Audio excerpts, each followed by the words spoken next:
का second part है जो आने वाले चंद दिनों में बकौल इमरान नियाज़ी साहब के वो करने जा रहे हैं। पिछली लॉन्ग मार्च के ज़रिए जो एक कोशिश की गई इंतशार फैलाने की और अमन अमान तबाह करने की, अल्लाह ताला के फ़ज़ल से उसको हमने बहुत कामयाबी के साथ उनको पसपा होने पर मजबूर किया। और जब वो इस्लामाबाद पहुँचे और उन्होंने देखा, पीछे मुड़ के देखा, तो तादाद इतनी कम थी कि उनको ये खदशा पैदा हो गया कि अगर मैं रेड जोन गया तो मुझे गिरफ्तार ना कर लिया जाए। इमरान खान साहब को गिरफ्तारी का फोबिया है।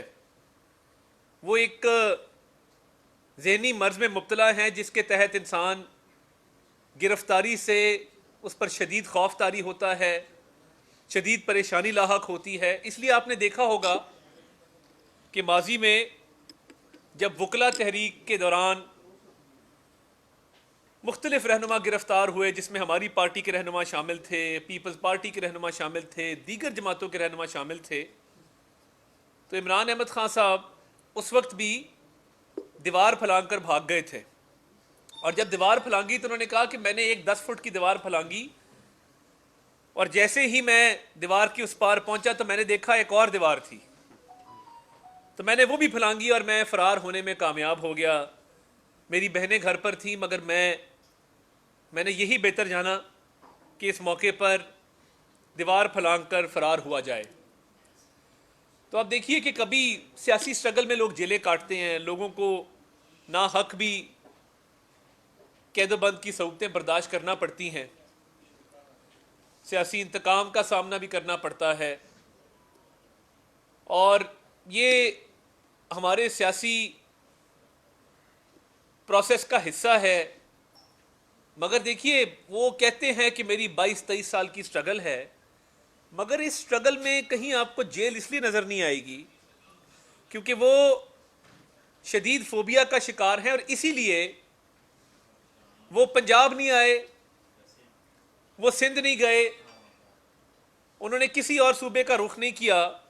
उन्होंने बेहतर यही जाना कि जहाँ पे उनकी अपनी हुकूमत है, जहाँ पे उनको सरकारी वसाइल पर तहफ़्फ़ुज़ मुयस्सर है और एक आराम व इशरत की ज़िंदगी मुयस्सर है, वो भी सरकारी वसाइल पर, तो उन्होंने बेहतर यही जाना कि मैं पेशावर में पनाह लूँ।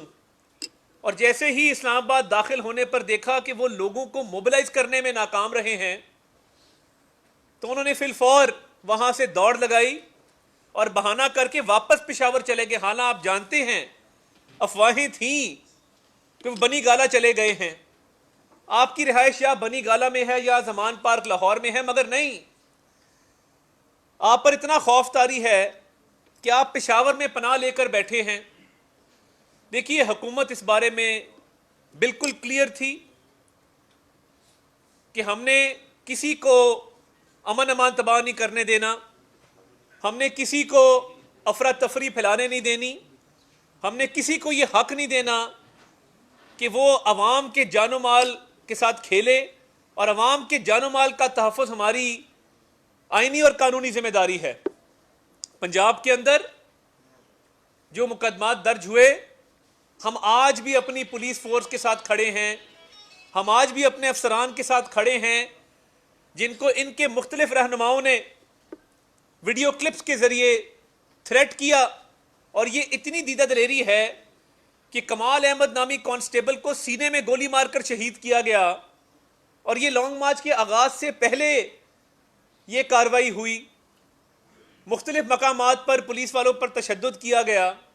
लाहौर में भी जो मनाज़िर आपने देखे कि एक पुलिस वाले को गाड़ी के नीचे देने की कोशिश की जा रही है, आप किसी को गाड़ी के नीचे देंगे तो रद्द अमल तो आएगा। और जो मेट्रो स्टेशन जलाए गए, दरख्त जलाए गए, सरकारी अमलाक को नुकसान पहुंचाया गया, इनसे इसकी जहनीत वाज़े होती है कि इमरान अहमद नियाज़ी ये चाहते थे कि मैं इक़्तिदार में नहीं रहा, मैंने 3.5 साल इस मुल्क को तबाही के दहाने पर खड़ा कर दिया है, 1 मेगावाट बिजली नहीं लगाई, मईशत को तबाहाली का शिकार किया, तो अब मैं इक़्तिदार में नहीं रहा तो मैं इंतशार फैलाऊं और मैं अफरा तफरी फैलाऊं, मैं एनार्की फैलाऊं और ऐसे हालात पैदा कर दूं कि यहां पर हर तरफ दंगा फसाद हो रहा हो, गली मोहल्लों में लड़ाइयां हो रही हों। तो हमने अल्हम्दुलिल्लाह हुकूमत की रिट को कायम किया और ये कानूनी कार्रवाई जो उन लोगों के खिलाफ की गई जिन्होंने सरकारी अमलाक को नुकसान पहुंचाया, जिन्होंने अमन व अमान को तबाह करने की कोशिश की, वो बिल्कुल कानून के दायरे के अंदर रहते हुए की गई। अब आज इन्होंने 22A-22B की एक एप्लीकेशन दी है कि उन अफसरान के खिलाफ पर्चे काटे जाएं जिन्होंने गिरफ्तारियां की या जिन्होंने ड्यूटी के दौरान जो लोग नक्शे अमन में मुलव्विस थे उनको रोका, उनके खिलाफ कानूनी कार्रवाई की। तो हम इसके लिए भरपूर तौर पर तैयार हैं। किसी अफसर के खिलाफ आपको गैर कानूनी कार्रवाई नहीं करने देंगे। 22A-22B पर जस्टिस आसिफ सईद खोसा साहब की बतौर चीफ जस्टिस जजमेंट्स मौजूद हैं कि इसका बेदरेग इस्तेमाल नहीं हो सकता। हम जानते हैं कि आप जब दोबारा लॉन्ग मार्च के लिए आएंगे अपने लाहो लश्कर के साथ तो आप चाहेंगे कि इस दफ़ा अमन व अमान ज़्यादा ख़राब हो, इसीलिए आप इन अफसरान के खिलाफ कार्रवाई की दरख्वास्त दे रहे हैं। मैं हुकूमत पंजाब की तरफ से ये वाज़े कर दूं, हम हर सिपाही, हर अफसर के पीछे खड़े हैं, उनको भरपूर कानूनी मावनत भी फराहम करेंगे और किसी को ये इजाज़त नहीं देंगे कि वो किसी अफसर, किसी अहलकार के खिलाफ कोई गैर कानूनी हथकंडा इस्तेमाल करे। हम इस बारे में बिल्कुल क्लियर हैं और वज़ीर आला ने इस बारे में अपनी वाज़े पॉलिसी दे दी है। आप दोबारा आएंगे, हम आपको दोबारा रोकेंगे। जो चीफ मिनिस्टर गिलगित बल्तिस्तान ने किया, जो चीफ मिनिस्टर खैबर पख्तूनख्वा ने किया, सरकार के पैसों से लिए हुए गैस मास्क, सरकार के पैसों से खरीदे गए आंसू गैस के शेल, सरकार के पैसों से खरीदी गई गन्स, सरकार के पैसों से खरीदी गई आंसू गैस वाली गन्स, ये सरकारी खजाने से, टैक्स पेयर्स के पैसे से इसलिए नहीं खरीदी गई थी कि ये दो सूबे, हम चाहते हैं वफाक और सारे सूबे आपस में हमांगी का मुजाहरा करें, मगर आपने क्या किया? दो सूबों ने सूबा पंजाब पर हमला किया और सूबा पंजाब के सरजमीन को पार करते हुए वफाक पर हमले की कोशिश की, सरकारी वसाइल के इस्तेमाल पर। हम पहले दिन से कह रहे थे कि आप पुरअमन एहतजाज करें, आइन और कानून आपको हक देता है कि आप पुरअमन एहतजाज करें, बतौर सियासी पार्टी एहतजाज करें, मगर सरकारी अहलकार साथ लेकर, सरकारी असला साथ लेकर, सरकारी आंसू गैस साथ लेकर जब आप हवाई फायरिंग करेंगे और आकर हमलावर होंगे तो इसकी दोबारा भी इजाज़त नहीं दी जा सकती। हमने सीएम गिलगित बल्तिस्तान के खिलाफ अटक के ज़िले में पर्चा दर्ज पहले ही कर दिया था और बाकी भी जो लोग मुलव्विस हैं उन पे पर्चे दर्ज किए जाएंगे। कानून हरकत में आएगा क्योंकि आपने जो आग लगाई, जो जलाओ घेराव किया, जो सरकारी अमलाक को नुकसान पहुंचाया, ये आपके पास गिलगित बल्तिस्तान के सूबे के वसाइल और खैबर पख्तूनख्वा के सूबे के वसाइल इसलिए नहीं हैं, वो इसलिए हैं कि लोगों को सस्ती रोटी दें, लोगों को सस्ती चीनी दें, लोगों के जानो माल का तहफ़्फ़ुज़ करें। ये बंदूकें अगवा रोकने के लिए हैं, ये रेप रोकने के लिए हैं, ये बंदूकें आम शहरियों के तहफ़्फ़ुज़ के लिए हैं। ये बंदूकें इसलिए नहीं हैं कि अली अमीन गंडापुर उठाए और आपके सियासी मकासद को और आपके जो मज़मूम मज़ाइम हैं उनको पूरा करने के लिए फायरिंग करता फिरे। हम अपनी फोर्सेस के भी जानो माल का तहफ़्फ़ुज़ करेंगे। हम किसी सिपाही को, किसी अहलकार को, किसी अफसर को आपकी अना और आपके अनाद की भेंट नहीं चढ़ने देंगे। आपको हरगिज़ ये इजाज़त नहीं दी जाएगी कि आप आएँ और सरकारी असला इस्तेमाल करके, सरकारी आंसू गैस इस्तेमाल करके पंजाब की फोर्सेस पर हमला करें, पंजाब की पुलिस पर हमला करें, बावर्दी अफसरान साथ लाएं। मैं फेडरल गवर्नमेंट को भी दरख्वास्त की है कि आईजी गिलगित बल्तिस्तान के खिलाफ भरपूर कार्रवाई अमल में लाई जाए। उनके बावर्दी अफसरान इस लॉन्ग मार्च में शरीक थे और अटक के पुल पे उन्होंने महाजाराई की पंजाब पुलिस के एहलकारों और अफसरान के साथ। तो हम बिल्कुल इस मामले में क्लियर हैं, हम डिटर्मिन्ड हैं। हमने ये फैसला किया है कि जो कोई किसी गैर कानूनी फेल में मुलव्वस होगा उसके खिलाफ कानूनी कार्रवाई करेंगे।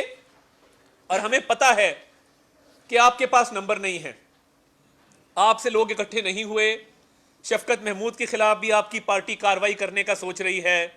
लाहौर में किसी चिड़ी ने पर नहीं मारा, आपके लोगों ने आपकी कॉल को मुस्तरद किया।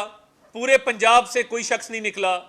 और ये जो बड़े बड़े दावे करते थे फवाद चौधरी जैसे, खुद छुप कर पतली गली से जा निकले, तो कितने आपके लोग जो खैबर पख्तूनख्वा से आप सरकारी लोग लेकर आए थे, उनके तो ड्यूटी आवर्स होते हैं, वो सियासी कारकुन थोड़ी हैं। वो तो 9 से 5 उनकी नौकरी थी। वो जब नौकरी का ओवर टाइम हुआ, जब शाम ढली, जब रात के 10-11 बजे, तो उन्होंने तो आपको मुड़ के कहा कि भाईजान हम तो सुबह 9 बजे दफ्तर आते हैं, 5 बजे घर चले जाते हैं। तो ये ओवर टाइम चल रहा है कि रात के 10 बज गए हैं। तो आपने मुड़ के देखा, आपके पास तादाद नहीं थी कि आप रेड जोन तक भी जाते। तो अपनी नाकामी और जो आपने बुलंदोबांग दावे किए, ये अवाम आपको पहले ही मुस्तरद कर चुकी थी। अब आपकी अपनी पार्टी में लोग मौजूद नहीं हैं जो मोबिलाइजेशन कर सकें। आप उस महाज पर भी नाकाम हो चुके हैं। हम वाज़े पैगाम दे दें, हम पूरी कानूनी जंग लड़ेंगे अपने अफसरान के लिए, अपने एहलकारों के लिए।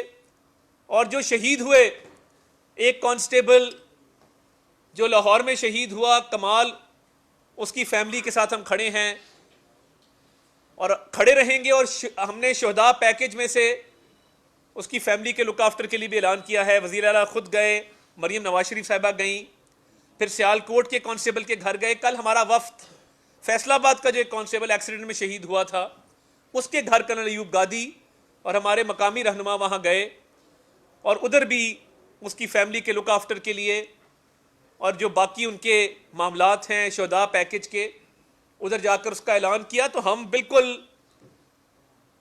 इस मामले को ख़राब नहीं होने देंगे, आपको रोकेंगे भी।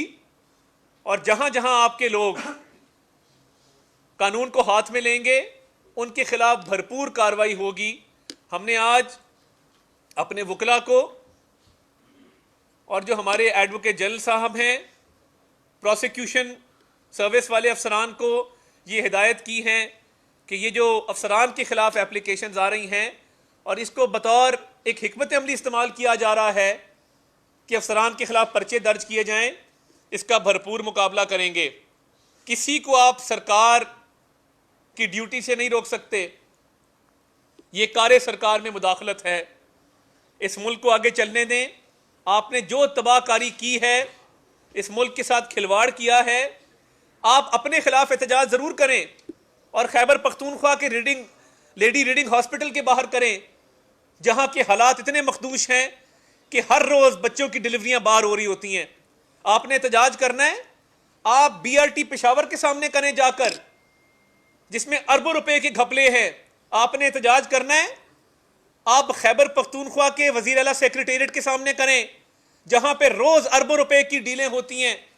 आपने एहतजाज करना है, उसके लिए एक पुरफिजा मकाम भी मौजूद है, मालम जब्बा का।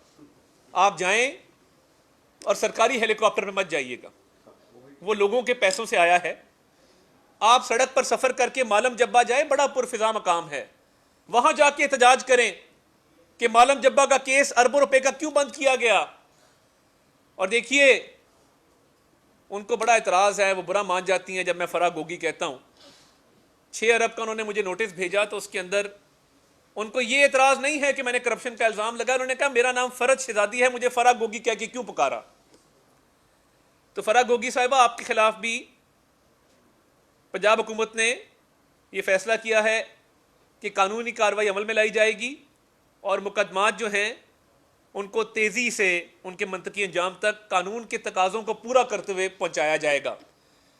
आपके खान साहब जितने मर्जी लॉन्ग मार्चेस कर लें, जितनी मर्जी एहतजाजी कॉल्स दे दें, लोगों को पता है कि आप में नाअहली भी थी, नालायकी भी थी और आपने करप्शन भी की। तो ये करप्शन बचाओ मार्च अब दोबारा आप कहाँ से लोग लाएंगे ये खुदा ही जानता है।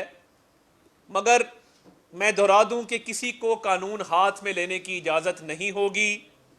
करप्शन के मुकदमा जो पंजाब में हैं, हम आपके खिलाफ उस पर कानूनी कार्रवाई भी कर रहे हैं और हम अपनी फोर्सेस, अफसरान, अपनी सपा, अपने आईजी के साथ खड़े हैं और इंशाअल्लाह उनकी कानूनी मावनत भी करेंगे।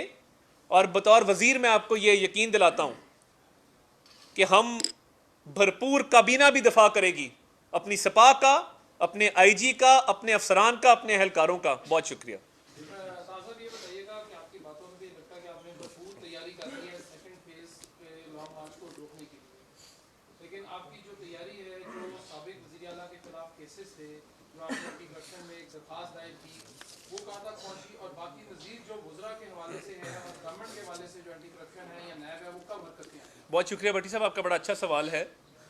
आपको पता है कि गौहर नफीस के हटाए जाने के बाद एक कंफर्म डीजी एंटी करप्शन तैनात अभी नहीं किया गया था। 4 दिन कबल आज से राणा जब्बार साहब को डीजी एंटी करप्शन के उहदे पर तैनात किया गया है और उनके ऑर्डर हो गए हैं और उनको ये मैंडेट दिया गया है कि वो एक ऑनेस्ट, अपराइट और शरीफ अफसर हैं और उन्हें कहा गया है कि जो जो करप्शन के मुकदमात हैं उसमें कानूनी तकाजे पूरे करते हुए इंसाफ की फराहमी को इंश्योर किया जाए, मगर जहां पर गबन हुआ है, जहां पर फ्रॉड हुआ है, जहां पर करप्शन हुई है, उसके लिए ज़ीरो टॉलरेंस है। उनको ये मैंडेट दे दिया गया है और बहुत जल्द आप देखेंगे कि कानूनी कार्रवाई इन लोगों के खिलाफ जिन्होंने करप्शन की, अवाम का पैसा लूटा, उनके खिलाफ कानूनी कार्रवाई अमल में लाई जाएगी। अच्छा अता भाई, यहाँ पर अभी बात करें तो फराह खान के हवाले से आप कह रहे हैं किन केसेस, कोई केसेस आपके पास आए होंगे, किन केसेस के हवाले से इंक्वायरी होने जा रही है? और दूसरा, अवाम का सबसे बड़ा मसला जो है वो महंगाई है, उसके हवाले से क्या इकदाम करने? बहुत शुक्रिया।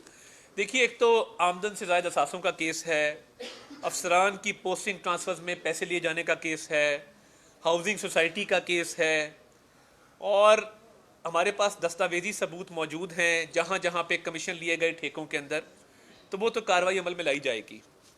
दूसरा, जो महंगाई के हवाले से मामला है, हुकूमत ने आटे के ऊपर जो 200 अरब रुपए की सालाना सब्सिडी देने का फैसला किया था, आटे का थैला 10 किलो का 490 रुपये पर बरकरार रहेगा, जिसकी मार्केट में कीमत 650 रुपये है। और वो कुछ शिकायत हमें मौसूल हुई थी कमालिया से, फैसलाबाद से, मीडिया ने उसको रिपोर्ट भी किया, उसको हमने फिर चेक किया तो कुछ जगह पर 800 रुपये का जो थैला फ़रोख्त हो रहा था उसको वापस लेके आया गया है 490 पर। और फूड डिपार्टमेंट को, चीफ सेक्रेटरी साहब को भरपूर हिदायत हैं कि वज़ीर आला रोज़ाना की बुनियादों पर इस पर ब्रीफिंग लेंगे जो अशियाए खुर्दोनोश हैं। और आप देखिए कितने अफसोस की बात है, एक पोल्ट्री फार्म की वीडियो वायरल की गई जिधर लोग मुर्गियां लूट रहे हैं और कहा गया कि ये वज़ीर आला का पोल्ट्री फार्म है, महंगाई के सताए अवाम ने हमला कर दिया। और वो देखिए, ये इस तरह की वीडियोस, आपके पास इस तरह की भी बहुत वीडियोस होती हैं और भी तरह की बड़ी वीडियोस होती हैं। तो ये वज़ीर आला का ना उससे कोई ताल्लुक है, ना उनका कोई ऐसा फार्म है, ये व्हाट्सएप पे वायरल किया गया। हम बाकी भी देखिए, घी की सब्सिडी के हवाले से भी हुकूमत ने फैसला किया है, बहुत जल्द वज़ीर आला एक पैकेज का ऐलान करेंगे जिसमें घी और चीनी, ये 2 एसेंशियल आइटम्स की कीमत में कमी करके तो इसमें भरपूर आवाम को रिलीफ दिया जाएगा। प्राइस कंट्रोल कमेटियां हर ज़िले में, देखिए हमें कहा जाता था इनके दौर में भी कि हमारे दौर में जो प्राइस कंट्रोल कमेटियां थी बड़ी फाल थी, लोग बाकायदा जाकर बाज़ारों में, गली मोहल्लों में, करियाना स्टोरों पर जाकर अशियाए खुर्दनोश की कीमतें चेक करते थे, तो वो भी फाल उनको कर दिया गया है। अनकरीब वज़ीर आला एक बड़ा ऐलान करेंगे। मगर हम समझते हैं कि आटा जो एक बेसिक कमोडिटी है, और मैं आपको बताऊं, हमने रिकॉर्ड मुद्दत में जो आटा प्रोक्योर किया है वो तारीख में कभी नहीं हुआ। 50 लाख टन आटा हमने प्रोक्योर किया। केपी के गवर्नमेंट की डिमांड है कि उनकी प्रोक्योरमेंट पूरी नहीं हुई। हमारे भाई हैं, मैं हाथ जोड़ के कहता हूं कि अब उनकी डिमांड आ रही है कि 20 लाख टन आटा या 2 लाख टन आटा, कभी कहते हैं कि जी एक तादाद कभी दूसरी, वो हमें गंदम फराहम की जाए। देखिए उनकी फॉर्मल रिक्वेस्ट आई है और ये हमारी जिम्मेदारी है पंजाब की कि वो बाकी सूबों की भी ज़रूरियात पूरी करें, हम इससे बिल्कुल पीछे नहीं हटेंगे। मगर मैं महमूद खान साहब को कहना चाहता हूँ कि आप मीडिया पर आकर बहुत तल्ख ज़बान इस्तेमाल करते हैं और बाद में हमें लेटर भेजते हैं कि गंदम फराहम की जाए। हम ज़रूर करेंगे, मगर आपके अपने टारगेट भी थे। आपने भी जो गंदम की प्रोक्योरमेंट है वो करनी थी, तो आपका सूबा क्यों नाकाम रहा है? बहरहाल कतई नज़र इस बात से हमें वज़ीर आज़म की भी हिदायत है कि हमने खैबर पख्तूनख्वा की गंदम की रिक्वायरमेंट पूरी करनी है। जहाँ तक मैंने तहकीक की है, आप यंगेस्ट इतने अहम पोर्टफोलियो पे मिला है और आप यंगेस्ट हैं, इतनी एज में किसी को इतना बड़ा पोर्टफोलियो नहीं मिला। एक तो ये सियासत होती रहेगी लॉन्ग मार्च का जो फेस है, आप ऐसी क्या अपनी वजारत में रिफॉर्म्स करने जा रहे हैं जिसका ताल्लुक आप आवाम से होगा और लोग अतात आरर को as a interior minister Punjab याद रखें कि यंगेस्ट वजीर आया था, उसने अपनी वजारत में परफॉर्म किया था। सियासी मामला चलते रहेंगे, कोई रिफॉर्म्स का एजेंडा अगर डिस्कस। मेरी कल मेरे साथ सरदार अवैस खान लगारी मौजूद थे, तो मैंने उन्हें पूछा, मैंने कहा जी आपने जब हल्फ लिया था तो आपकी उम्र कितनी थी? तो उन्होंने कहा जी मैंने 31 साल की उम्र में हल्फ लिया था, वफाकी वजीर का। तो वो वो अपनी बात कर रहे थे। बहरहाल मैं देखिए अभी तक पोर्टफोलियोज़ का फैसला इत्तेहादियों की मशावरत के साथ आने वाले दिनों में होगा। मेरा बिल्कुल लॉ एंड ऑर्डर पे फोकस है, लॉ एंड ऑर्डर को हम देखेंगे। ये इब्तदाई जो काबीना का ऐलान किया गया है, इसके बाद सेकंड फेज़ में काबीना की तश्कील मुकम्मल की जाएगी और जब वो मुकम्मल की जाएगी तो पीपल्स पार्टी के साथ बाकी इत्तेहादियों से पूछ कर पोर्टफोलियोज़ जो हैं वो वज़रा को असाइन किए जाएंगे। फ़िलहाल बिल्कुल लॉ एंड ऑर्डर पे फोकस है। और देखिए इसमें बहुत मामलात हैं जिसमें बच्चों और ख़वातीन के ख़िलाफ़ जो तशद्दुद के वाक़यात हैं उसमें 3 साल में इतना इजाफा हुआ है कि मैं आपको बता नहीं सकता। एक नया कॉन्सेप्ट आया है शूटर्स का। गैंग्स बाहर बैठे हैं बैरून मुल्क, 1 लाख या 1.5 लाख रुपए यहाँ पर अदा करके आप बंदा मरवा सकते हैं। ये हकीकत है। और ये बिलाल यासीन साहब के साथ जो हुआ, गुजरांवाला में ये मामलात हो रहे हैं, तो ये गैंग्स बैरून मुल्क से ऑपरेट कर रहे हैं। एक तरजीह ये है। और देखिए रेप का वाक़या जो चूनिया में हुआ, आज भी वज़ीर आला ने उसकी ब्रीफिंग ली है। 13 साल की बच्ची को बाप को उसके सामने बांध के ज़्यादती का निशाना बनाया गया। उस पर मैं कल कसूर जा रहा हूँ और वहाँ मुतलका अफसरान के साथ बैठ के जिस तरह ज़ैनब के केस को हल किया था, हम इंशाल्लाह पूरे कारबंद है कि उसको रिजॉल्व करेंगे। इसके बाद रुक जाए, मैं इस पर ज़रा बात हुई है तो मैं ज़रा इस पर अर्ज़ करना चाहता हूँ। जनूबी पंजाब में कच्चे के इलाके में, जो यहाँ पे सहाफ़ी हज़रात जनूबी पंजाब से वो बखूबी जानते हैं कि कच्चे के इलाके में पिछले 3.5-4 साल से एक अमाजगाह बन गई है दहशत गर्दों की, डकैतों की, और वो कच्चे के इलाके से निकल के पूरे पंजाब में ऑपरेशन करते हैं और कत्ल गारत, डकैती की वारदातें, रेप, ख़वातीन के ख़िलाफ़, बच्चों के ख़िलाफ़ तशद्दुद, तो उसकी भी हिकमत अमली जल्द बनाई जाएगी। ये मेरी तरजीहात में शामिल है। तो इन सारे मामलात को देखते हुए इंशाल्लाह कोशिश करेंगे कि सूबे का अमन अमान बहाल रहे। स्ट्रीट क्राइम एक बहुत बड़ा इशू है कि आप देखते हैं कि आपकी गली मोहल्लों में आए रोज़ किसी की पर्स स्नैचिंग हो गई, किसी का मोबाइल छीन लिया गया, किसी की गाड़ी चोरी कर ली गई। इस पर भी फोकस है। देखिए हम अच्छे अफसरान लेके आए हैं। मैं सलाम पेश करना चाहता हूँ हमारे DIG इन्वेस्टिगेशन लाहौर, जिन्होंने उस बच्चे को बाजियाब करवाया और वो इनसाइड जॉब थी, वो फैमिली वालों ने ही अगवा किया था। जो उस बच्चे की नानी थी, वो सेकंड फैमिली जो उनकी थी। और उसमें देखिए मैं समझता हूँ कि ये लाहौर पुलिस ने बड़ा अच्छा किरदार अदा किया और DIG इन्वेस्टिगेशन को भी शाबाश है, CCP साहब की टीम को भी शाबाश है। कामरान आदिल साहब ने जो किरदार अदा किया है, यही पुलिस फोर्स का काम है। हम अच्छे अफसरान लगाएंगे तो आपको उसका रिजल्ट नज़र आएगा, वरना 4 दिन TV पे एक इशू चलता है, 5वें दिन किसी को याद भी नहीं होता कि कोई वारदात भी हुई थी। और ये मैं आपसे वादा करता हूँ, और उस मजदूर बाप जिसके सामने उसकी बेटी के साथ ज्यादती की गई चूनिया में, ये हमारी उनसे भी कमिटमेंट है कि हम इस इशू को डाई डाउन नहीं करने देंगे, आपको डेली ब्रीफ किया करेंगे कि ये वाक़या हुआ और उसके मुल्ज़मान को कैफरे किरदार तक पहुंचाना हमारी जिम्मेदारी है। कल कसूर जाके इस पर ब्रीफिंग भी ली जाएगी और तमाम इकदाम किए जाएंगे। जी अदनान भाई,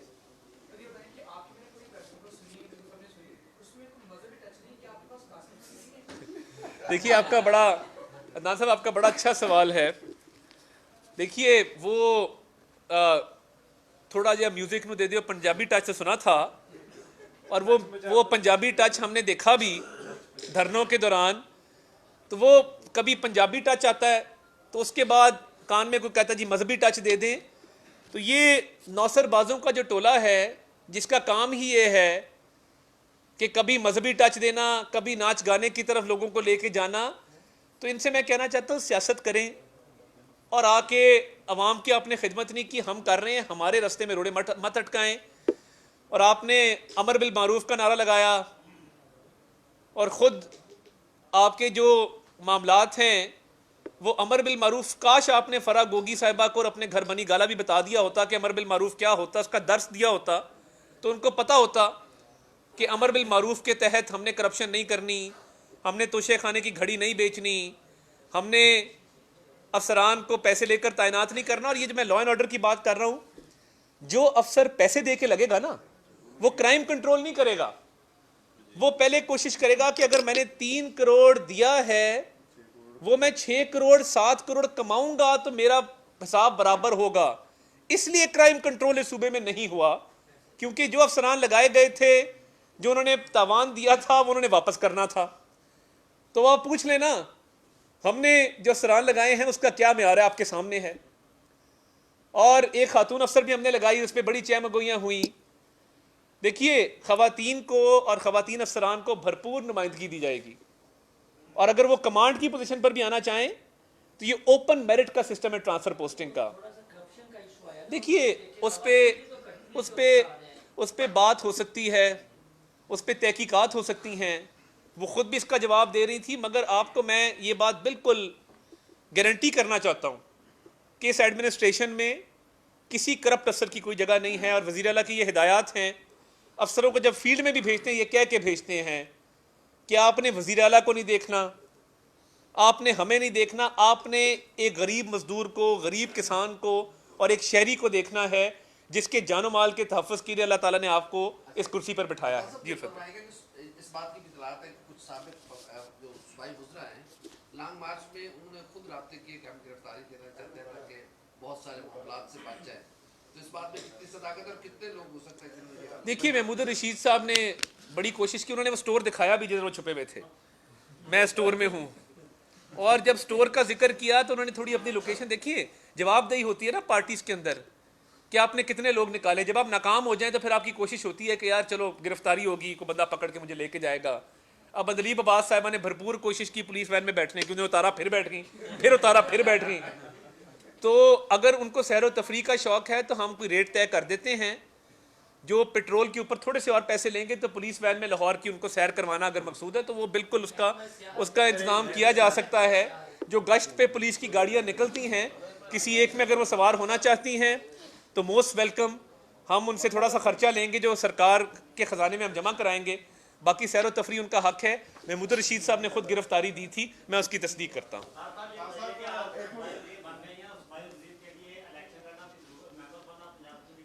जी देखिए मैं वो 6 महीने बाद फ़ैसला करूँगा। मेरा आबाई इलाका गुजरांवाला है जहाँ से मेरे छोटे भाई बिलाल फ़ारूक तारड़ MPA हैं और हमारा वहाँ पे एक पुराना सियासत का सिलसिला भी है। और वो जो हमला बिलाल साहब पे भी हुआ था उसकी भी तहकीकात जारी हैं क्योंकि बिल्डिंग पे स्ट्रेट फायर किए गए थे, उनका फोरेंसिक एनालिसिस भी करा लिया गया है और जल्द इंशाल्लाह उस केस की पेशरफ्त के हवाले से भी मैं आपको आगाह करूँगा। और जी भाई मेरा ये सवाल है कि एक मरतबा फिर ये तैयार हैं लोग पार्ट 2 फिल्म देखने के लिए, रास्ते बंद होंगे, बच्चे स्कूल नहीं जा सकेंगे, लोग घरों में रुके रहेंगे, छुट्टियां होंगी। और दूसरी बात ये है कि पंजाब में नंबर ऑफ गेम क्या है, अगर जो तरीके साहब के 5 मखसूस से जो सीटें वो शामिल हो जाती हैं और दूसरा जो मुनेवर अरकान है नून लीग के वो भी अपना वोट नहीं करते, तो क्या नंबर ऑफ गेम है? देखिए जो नंबर गेम है, हम इस वक्त अल्लाह ताला के फजल से 174 पे पहुंच चुके हैं, उनकी तादाद हमारे से बहुत कम है और हमने पीटीआई के अरकान के साथ राब्ते तेज़ कर दिए और बहुत सारे लोग हैं जिनसे हमारे इस वक्त राब्ते हैं। और आपको पता होना चाहिए कि जो स्पीकर का नो कॉन्फिडेंस है उस पर डिफेक्शन क्लॉज लागू नहीं होता, वो खुफिया राय शुमारी है, सीक्रेट बैलेट है, तो उसकी भरपूर तैयारी जारी है और हम इंशाल्लाह उसको किसी मंतकी अंजाम तक पहुंचाएंगे। पिछली दफ़ा जल्दी जल्दी तिलावत करा के 5 मिनट के अंदर सेशन रैप अप किया गया, तो वो इस दफ़ा हम पूरी तैयारी के साथ आ रहे हैं। और दूसरा देखिए, गर्मियों की छुट्टियां वैसे हैं बच्चों को, मगर फिर भी लोगों के जानो माल का तहफ़्फ़ुज़ भी किया जाएगा और शहरियों को कोशिश की जाएगी किसी किस्म की आमदोरफ्त में तंगी ना हो।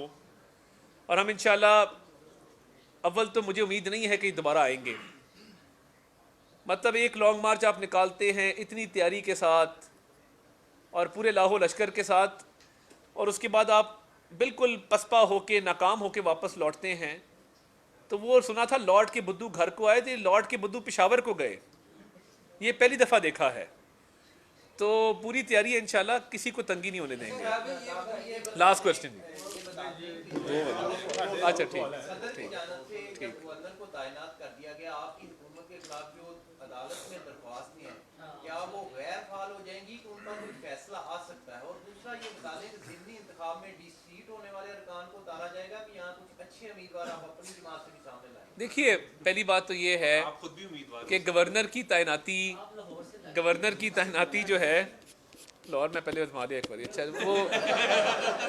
वो गवर्नर की तैनाती क्योंकि हुकूमत की तरफ से हुई है तो बहुत सारी दरखास्तें गैर फाल हो जाएंगी और हमारी ये तवक्को है कि अदालत भी, हमेशा उन्होंने आइन और कानून के दायरे के अंदर रहकर फैसला किया है, तो अदालतें इस पर अपना फैसला दे देंगी जो कि काबिल कबूल होगा। जो मेंबरान हैं जो डी सीट हुए, वो हमारे लिए हमारे मोहसिन हैं, ज़मीर की आवाज़ पे फैसला करने वाले लोग हैं। जहाँ जहाँ से वो इलेक्शन लड़ेंगे, मुस्लिम लीग नून का कोई उम्मीदवार वहाँ पर नहीं होगा, उनको मुस्लिम लीग नून की इंशाल्लाह टिकट जारी की जाएगी और उनकी भरपूर इलेक्शन कैंपेन लड़ी जाएगी। और बहुत जगहों पे ना मुस्लिम लीग नून का उम्मीदवार होगा ना पीटीआई का होगा, अल्लाह के फजल से। तो मैं ये समझता हूँ कि ये इलेक्शन कैंपेन एक भरपूर कैंपेन होगी और इंशाल्लाह ये सारे मेंबरान दोबारा जीत कर वापस आएंगे। पेट्रोल 30 से 35 लीटर बढ़ा, उसके असरात ये आए हैं कि हर चीज़ की कीमत में, चाहे वो किराए हैं या सब्जियों के रेट है, दूध है, दही है, हर चीज़ के रेट में कितना इजाफा हो चुका है। आम बंदा चाहे वो मजदूर है या तनख्वाहदार है, उसके लिए घर का खर्च पूरा करना इंतहाई मुश्किल हो चुका है। राइस का 2 मीटर की आपने बात कर दी कि वो तशरीफ भी दी जा चुकी है, लेकिन हमारी जो फालियत है वो कहीं पर भी नजर नहीं आ रही। इस हवाले से अवाम का जानो माल का तहफ़्फ़ुज़ तो आपने बहुत जल्द कर दिया, जो माशी तहफ़्फ़ुज़ है वो भी आपकी ही जिम्मेदारी है। जी बिल्कुल, आप दुरुस्त फरमा रहे हैं। आटे पे जो पॉलिसी ली गई वो आसान फैसला नहीं था। सरकारी ख़जाने से 200 अरब की सब्सिडी, बहुत बड़ी और ख़तीर रकम है, वो दी गई। आने वाले दिनों में आप देखेंगे कि मज़ीद अशियाए खुर्दनोश पे वज़ीर आला ख़ुद पॉलिसी का ऐलान करेंगे और उसमें कमी वाक़ई की जाएगी। और देखिए, जब इंटरनेशनल मार्केट में पेट्रोल की प्राइस बढ़ी तो इमरान नियाज़ी साहब की कश्ती डूब रही थी, जाते जाते उन्होंने इंटरनेशनल मार्केट में प्राइस बढ़ रही थी, इधर सब्सिडी दे दी, इधर मज़ीद कमी कर दी। हालांकि उलट होता है, जब बैनुल अक़वामी मंडी में तेल की कीमतें ऊपर जाती हैं तो आप यहाँ पे भी इजाफा करते हैं। वो ट्रैप था और जाते जाते समरी भी मूव कर गए इजाफे की। तो देखिए, हम तो 3.5 साल से जेलों में थे, अपोजिशन बेंचेस पे थे। इमरान नियाज़ी साहब की तबाहकारियों और जो उन्होंने मईशत की बर्बादी की, हमने अब उसको संवारने का बेड़ा उठा लिया है और उसमें जो मुश्किल फ़ैसले होंगे वो खाली मुश्किल फ़ैसले नहीं होंगे, हर मुश्किल फ़ैसले के साथ एक रिलीफ मुंसलिक होगा। जो सब्सिडी अशियाए खुर्दनोश पे देंगे वो माजी में कभी नहीं दी गई और ये नहीं करेंगे कि उस्मान बुज़दार ने कभी सब्सिडी नहीं दी। 3 अरब रुपए की सब्सिडी चीनी की एक्सपोर्ट पे दे दी अपने दोस्तों को नवाजने के लिए। हम वो काम करेंगे, वो सब्सिडी देंगे जो एक आम शहरी और आम आदमी तक पहुंचे। आटा अगले 48 घंटों में आपको नजर आएगा कि पूरे पंजाब में इंशाल्लाह 490 रुपए का 10 किलो का थैला मिलेगा। और जहां कोई गिरां फरोशी हुई या जहां पे आपको नजर आया ओवर प्राइसिंग, वहाँ पे इंतज़ामिया को हिदायत हैं कि गिरफ्तारी समेत तमाम तर ऑप्शन इस्तेमाल करें। किसी को इजाज़त नहीं है कि वह आवाम की जेब पे डाका डाले। ये इलेक्शन हो रहा है 20 हल्कों में पंजाब के, लाहौर जिसमें 4 सूबाई हल्के हैं, तो ये एक टफ जो है आगे एक टाइम है पॉलिटिकली, तो इसको आप लॉ एंड ऑर्डर के हवाले से किस तरह आप इसको जो है देख रहे हैं, क्योंकि लाहौर का जो है वो महज दोनों पार्टीज के लिए बहुत ज़्यादा अहमियत का हामिल है। पंजाब में बाकी सीट्स जो है 16 और 4 लाहौर, इसको कैसे आप इसमें सर ये भी कह रहे हैं कि KPK के जो वज़ीर आला हैं उन्होंने कहा है कि हम फोर्स लेके आएंगे अपनी, अगर लॉन्ग मार्च का जो दूसरा फेज है वो होता है। सर आप उसको रोकेंगे, वो फोर्स लेके आएंगे, क्या इस तरह ये मुल्क बर्दाश्त कर सकते हैं? गौर तसादम देखिए, ज़िमनी इलेक्शन के हवाले से लास्ट टाइम जब NA 133 का ज़िमनी इलेक्शन हुआ तो PTI के पास उम्मीदवार नहीं था। वहाँ पे मुस्लिम लीग नून और पीपल्स पार्टी का मुकाबला हुआ। चीमा साहब ने अपने कागजात खुद मुस्तरद करवाए, फिर अपनी बेगम साहिबा मुसरत साहिबा के कागजात मुस्तरद करवाए, वो मुसरत से मुस्तरद हो गई। तो ये उनकी पॉलिसी थी सोची समझी, जिसके तहत लाहौर में इलेक्शन लड़ना उन्होंने मुनासिब नहीं समझा। तो देखिए, मैं ये समझता हूँ कि वो चाहे मलिक असद खोखर साहब हों, वो चाहे अमीन चौधरी साहब हों, वो चाहे नज़ीर चौहान साहब हों, तो मुझे तो मद्दे मुकाबल उम्मीदवार कोई नज़र नहीं आता, क्योंकि मुकाबला तहरीक इंसाफ में और मुस्लिम लीग नून में हुआ था। अब हमारी इत्तेहादी जमात पीपल्स पार्टी भी ऑन बोर्ड है। तो मैं ये समझता हूँ कि ये बड़ा अच्छा ज़िमनी इलेक्शन होगा। अल्लाह ताला के फजल से हम पुरएतमाद हैं कि हम इंशाल्लाह वाज़े बरतरी इसमें लेंगे और अमन अमान भी कायम रखा जाएगा। और ये भी मैं वाज़े कर दूँ, इन अराकीन के ख़िलाफ़ अगर किसी ने कोई ऐसी कार्रवाई या शरारत करने की कोशिश की या इनको नुकसान पहुंचाने की कोशिश की, तो उसके लिए मैंने स्पेशल एक कानूनी टीम तश्कील दी है। तो वो फिर जो पर्चे होंगे वो इलेक्शन के बाद ही वो लोग बाहर आएंगे। KPK वाला फोर्स का बता दें। लॉ एंड ऑर्डर के हवाले से लाहौर में बड़ी अच्छी टीम मौजूद है, बहुत अच्छी टीम मौजूद है, और अमन अमान बहाल रखने के लिए, कोड ऑफ कॉन्डक्ट पर अमल दरामद कराने के लिए इलेक्शन कमीशन की जो हिदायत होंगी उन पर मनोन अमल किया जाएगा। और हम कोशिश करेंगे कि तमाम पॉलिटिकल पार्टीज़ इंतज़ामिया पुलिस के साथ बैठ के उस कोड ऑफ कंडक्ट पे इत्तफाक करें।